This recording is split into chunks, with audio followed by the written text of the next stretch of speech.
अस्सलाम वालेकुम। हमारे मशहूर तरीन फैमिली व्लॉगर्स आखिर मुकदमों की जद में क्यों हैं? अभी बड़ी खबर बनी हुई है, बाकायदा खबर बनी हुई है कि रजब भट्ट की वापसी हो गई। सबसे ज़्यादा देखा जाने वाला फैमिली व्लॉगर रजब भट्ट कई हफ्तों के बाद वतन वापस आया है। क्यों ये बाहर रहा?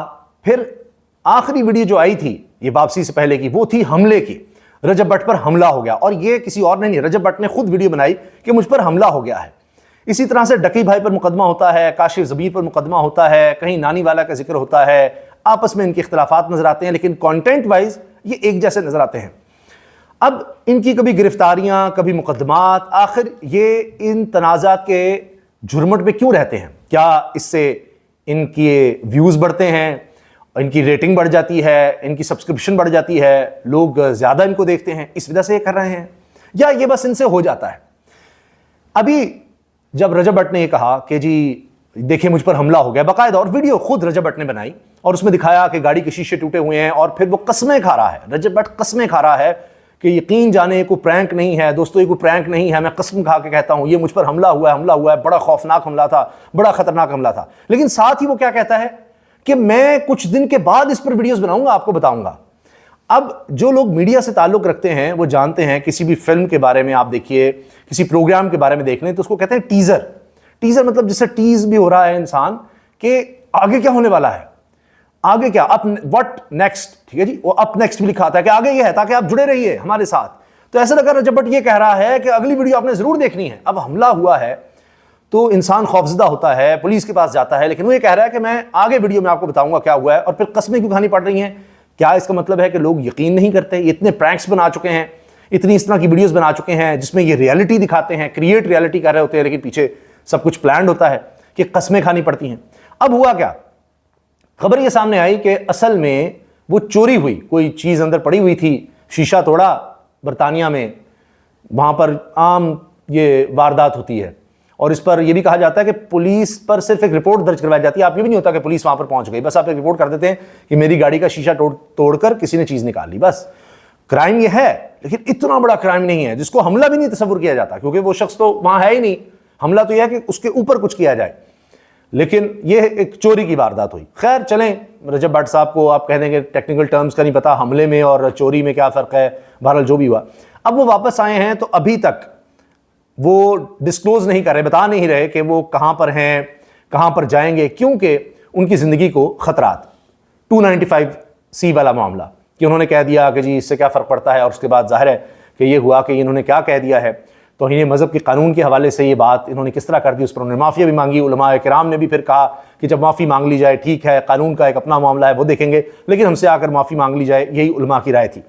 अब जो हम तक खबर पहुंची है, हमारे ज़राए बता रहे हैं कि मुख्तलिफ लोगों के पास जाएंगे वो, और जाकर उनसे मिलकर माफ़ी मांगेंगे, वो मामला वहाँ पर तय होंगे। और जो ज़मानतें हैं, यानी मुकदमात जो इस हवाले से दर्ज हुए हैं, उनमें भी वो ज़मानत भी करवा रहे हैं, कुछ में हो गई है, ये सिलसिला चलेगा। लेकिन ये तनाज़ात में घिरे क्यों रहते हैं? अब मिसाल के तौर पर यहां पर ऐसे लग रहा है कि इस दुनिया की, यूट्यूब दुनिया की एक अपनी गैंग वॉर बनी हुई है। इन्हीं के दोस्त मान डोगर, वो भी मुकदमे में है रजब भट्ट के, कि जी इन्होंने बाकायदा क्लाशनकोफ लेकर वो लोड की और किसी को जाकर थ्रेट किया, और लाइव वीडियो में टिकटॉक पर आकर बताया मैं तुम्हें छोड़ूंगा नहीं, ये कर दूंगा, वो कर दूंगा। लेकिन वो शख्स भी, कमाल ये है कि वैसे तो गालियां एक दूसरे को बड़ी सख्त थी, लेकिन वो उस तरह से, हमारे जरा बताते हैं कि उस तरह से वो केस को परसू ही नहीं कर रहा, और उसमें भी मान डोगर साहब भी जमानत पर हैं। अब रजब भट्ट साहब के साथ साथ आप डकी भाई की सुन लीजिए, जो बड़े दोस्त थे। फिर ये हुआ कि नादिर अली के पॉडकास्ट में कहते हैं नानी वाला और रजब भट्ट कि ये फट्टू है, ये बुज़दिल इंसान है, और इसने इस तरह की बात क्यों की डकी भाई ने कि जी ये मेरी 7 साल की बड़ी अजीब डिसअपॉइंटमेंट थी कि मैंने ये जो इनसे दोस्ती वगैरह बनाई, और यानी नानी वाला के साथ दोस्ती मुझे करनी ही नहीं चाहिए थी, और ये इस तरह की बात नहीं करनी चाहिए, ये बुज़दिल है। और वो इस वजह से कह रहे थे कि जी इन्होंने मिलकर एक प्रोजेक्ट शुरू किया था, और प्रोजेक्ट इस हवाले से था कि जी हम आपको दिखाएंगे क्या आपने हमारी तरह यूट्यूबर कैसे बनना है, हम आपको ई कॉमर्स सिखाएंगे, हम आपको ये सारी चीज़ें सिखाएंगे। लेकिन उन्होंने क्या सिखानी थी कि लोगों में ये बात फैल गई कि ये तो जब फ्रॉड है, कि जी सिर्फ 5,000 रुपये तो कुछ भी नहीं है, फलां है। तो ऐसी कोई भी चीज़ नहीं थी कि जो कोई सिखाने वाली थी, सबके फ्री व्लॉग्स में पड़ा हुआ है। बहरहाल उन्होंने ये किया, तो उस पर माजरत की डकी भाई ने और कहा जी मैं तो पैसे वापस देने को तैयार हूँ, इस प्रोजेक्ट से निकल गया, उसने सब कुछ नानी वाला पे डाल दिया, फिर इनके इख्तलाफात हो गए। अब तक कायम है दोस्ती उस तरह से नहीं है।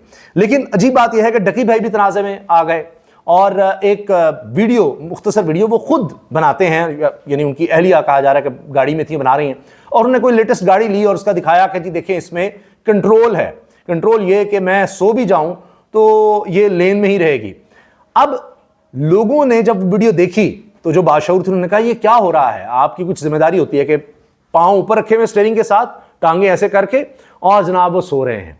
अच्छा, अब जब लोगों ने शोर मचाया तो आखिरकार फिर पुलिस को होश आया, और लोगों के शोर मचाने के बाद कि आप ये किस तरह का लोगों को मैसेज दे रहे हैं कि मोटरवे पर आओ और इस तरह की हरकतें करो, इस तरह के स्टंट्स करो, तो इस पर मुकदमा आखिरकार दर्ज हुआ। और फिर पुलिस की तरफ से कहा गया, मोटरवे पुलिस की तरफ से, हमने मुकदमा दर्ज कर लिया। और दो तरह का मुकदमा, एक तो ये कि ये स्टंट किया गया, गैर कानूनी काम किया गया, जी सोकर दिखाया गया, दूसरा ये ओवर स्पीडिंग भी हो रही थी जनाब की तरफ से, ये भी कमाल था। अब डकी भाई का मौक़िफ़ ये आ गया है कि असल में मेरी तो एक आंख खुली थी, मैं तो ऐसे करके जनाब वो बना रहा था, सारा कर रहा था।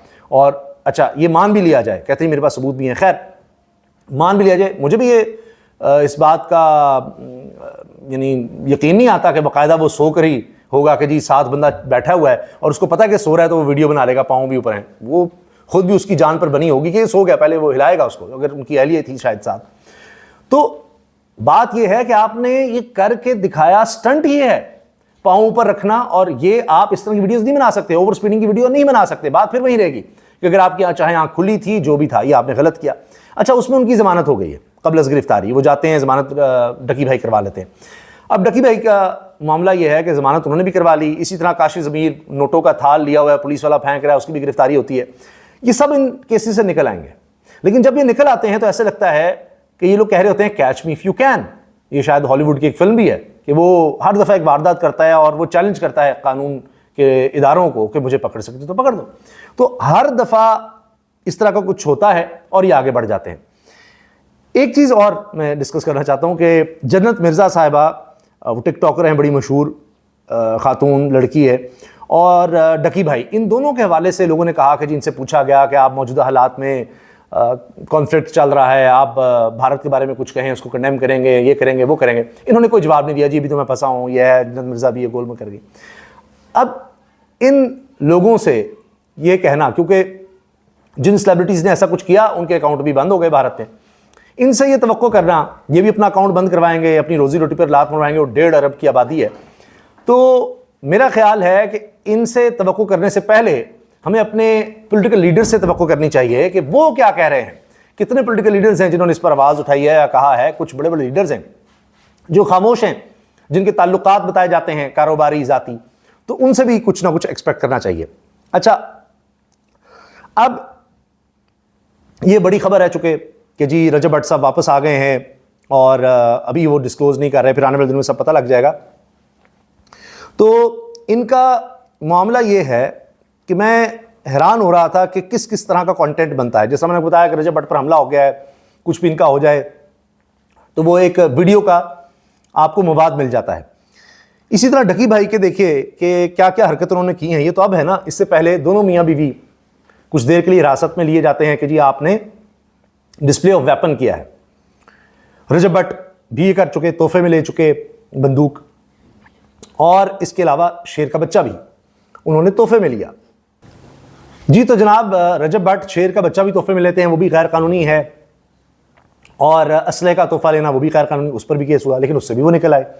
हत्ता कि पुलिस वाले उनके साथ खुद वो टिकटॉक्स और वीडियोस बनाते रहे कि मेरे साथ भी बनाए, मेरे साथ भी बनाए। फिर ये भी हुआ कि जी ये साजिश थी, किसी ने मुकदमा करवाया, लेकिन पता नहीं उनके साथ भी फिर दोस्ती हो जाती है, या कहीं दोस्ती है या जानबूझकर ये सेटअप किया जाता है, क्योंकि उसके बाद वो शख्स पता लगता है परसू ही नहीं करता इनकी मुकदमात, क्या होता है, ये एक रियलिटी क्रिएट करते हैं। बहरहाल ये हो रहा है, और इससे हमारे नौजवानों की, बच्चों की ये ज़हनसाज़ी हो रही है कि ऐसी हरकतें करोगे ऊट पटांग तो फिर ही व्यूज़ मिलेंगे शायद, क्योंकि अगली वीडियो उससे ज़्यादा चल जाती है।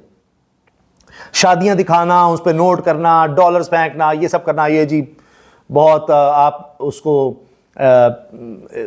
एक तरह से एंटरटेनिंग बना रहे हैं और ग्लैमर दिखा रहे हैं, वो अलग है।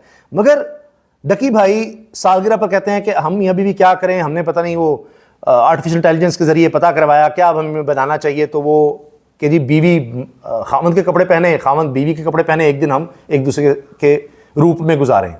उसी तरह मेकअप करे जी खामंद, और यानी ये अब ये कंटेंट बन रहा है।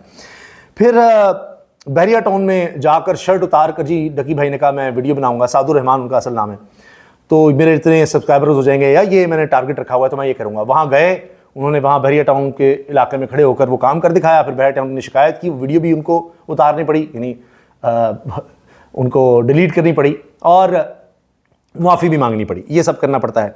फिर 24 घंटे गाड़ी में गुजारे जी, फिर उसी में ही रफ़ा हाजत भी यानी पेशाब भी वो कर रहे हैं, और जैसे वो दिखा रहे हैं कि जी बोतल में कर रहा हूँ, फलां कर रहा हूँ, यानी क्या हो रहा है ये, कभी फ्लश में पाँव दे रहे हैं। ये चंद मिसालें हैं जो अजीबोगरीब हरकतों की हैं।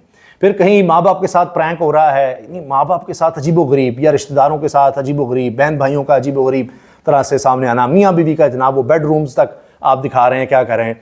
तो खैर ये तो अब फैमिली व्लॉगिंग में ये सारा कुछ हो रहा है, और लगता है ये है कि ये होता रहना है, क्योंकि एक चीज़ से गुजर जाते हैं तो फिर ये लगता है कि अभी हम इससे गुजर गए हैं, अब तो आगे की बात करें, और फिर उससे आगे की बात करें।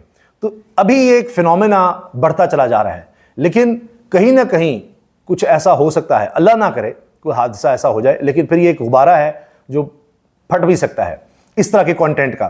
क्योंकि उसमें मैं मिसाल दूं कि रजब भट्ट के जो मुखालिफिन हैं, यानी मैंने पता ना कि एक यूट्यूबर्स के दरमियान भी एक आपस में गैंग वॉर सी बनी हुई है कि ये रजब भट्ट पर हमला हुआ है तो कहने जी हमें बुरा भला कहा जा रहा है जो रजब भट्ट के मुखालिफिन हैं, और हमें कहा जा रहा है हमने करवाया जी, हमने नहीं करवाया। फिर रजब भट्ट को उल्टा थ्रेट कर रहे हैं कि तुम नाम लो और बताओ कि कोई हमला नहीं था, ये चोरी थी, फलां था, और वहाँ बरताने में इस तरह हो जाता है, लोग हमें बुरा कह रहे हैं, वरना तो हमला करवाना तो कोई मसला नहीं, ये नहीं, हमारा इसमें हाथ नहीं है, हमें क्लियर करो। जनाब ये हो रहा है फैमिली व्लॉगिंग के नाम पर। अल्लाह हाफिज़।